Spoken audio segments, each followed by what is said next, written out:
అందరికీ నమస్తే, good morning, welcome to Sakshi today. ఈ రోజు వార్తలను విశ్లేషిస్తే అప్పులతో అభివృద్ధి శూన్యం, చంద్రబాబు ప్రభుత్వ పాలనను తూర్పారబట్టిన కాగ్, ఆర్థిక క్రమశిక్షణ స్థిరత్వంపై తీవ్ర ఆందోళన, అప్పులు తప్ప అభివృద్ధి లేదు, ఏడాదిగా భారీ అప్పులు, చేసిన అప్పులు ఆస్తుల కల్పనకు వెచ్చించింది లేనే లేదు, అప్పు చేయకుండా రోజు గడవడం లేదు, రోజువారీ ఖర్చులకు అప్పులతోనే పెరిగిన వడ్డీ భారం, ఎఫ్ఆర్బిఎం నిబంధనలకు మించి ద్రవ్యలోటు ఏకంగా 3.75%, ద్రవ్యలోటు 5.05%. 2024-25 ఒక్క ఏడాదిలోనే 81,071 కోట్ల రూపాయల బడ్జెట్ లోపల అప్పు. 2024-25 మార్చి నాటికే బడ్జెట్ అప్పు 5,67,000 కోట్ల రూపాయలు.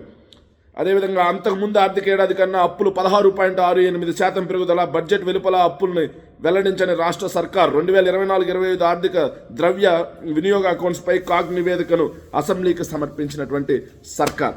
నిజంగా చంద్రబాబు నాయుడు గారు, ఏది నువ్వు సృష్టిస్తా అన్న సంపద ఇదా? సంపద సృష్టి లేదు, కానీ అప్పుల ముష్టి అని చెప్పేసి కాగ్ అక్షింతలేస్తుంది. ఇంత దుర్మార్గంగా రాష్ట్రాన్ని ఆర్థిక విధ్వంసం చేసి పెట్టేస్తా ఉన్నారు, రాష్ట్రాన్ని సర్వనాశనం చేసి పెడతా ఉన్నారు.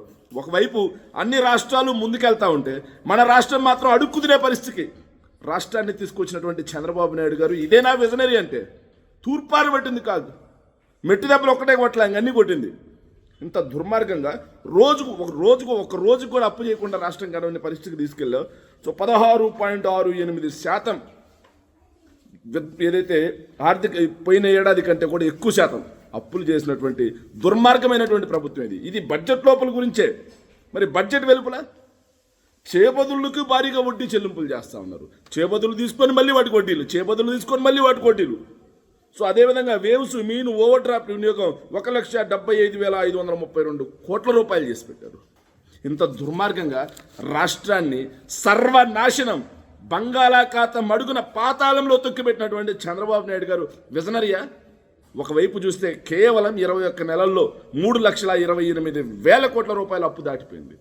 సో 2 సంవత్సరాల్లో జగన్మోహన్ రెడ్డి గారు చేసిన అప్పును కూడా దాటిపోతా ఉన్నారు, 5 ఏళ్లలో చేసినటువంటి అప్పుని. సో ఇంకోవైపు చూస్తే కాగ్ గత ఏడాది గురించి తూర్పారబట్టింది. ఇంత దుర్మార్గంగా ఒకవైపు ఆదాయాలు తగ్గిపోతున్నాయి, మరోవైపు ఏమో అప్పులు పెరిగిపోతా ఉన్నాయి, సంపద సృష్టి లేదు, కానీ ఇక్కడ ఆదాయం మాత్రం ఆవిరైపోతూ ఉంది.